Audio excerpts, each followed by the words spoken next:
Zakithi hayi mina ukuthi umfowami vele usiqiniseka ngemfoni or angimthandi nor nginenkinga naye, anginankinga naye.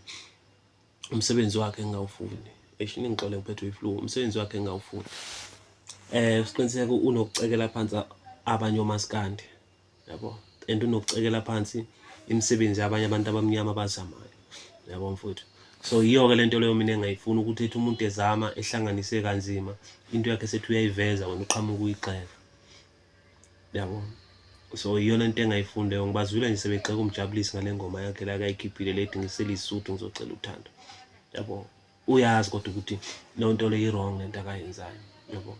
So nanongena-ke emakamereni ezinye iy'nsizwa-ke ekhuluma iy'ndaba ey'ngale efuna ukubakhulumela abafowethu bayazilwa iy'ndaba zabo private eceleni.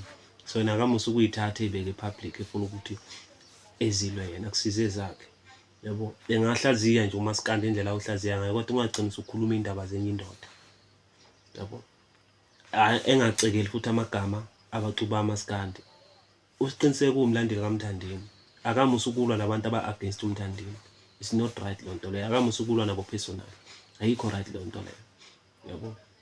Akamusa ukuyenza lonto leyo. Nabafana laba basaculayo abancane abasafuna ukuphakama, akamusa ukubagxoba ebabukele phansi, yabo. Akawuculi phela uMaskandi uwumlandeli, yonke esibangayo-ke leyo nayo, yabo.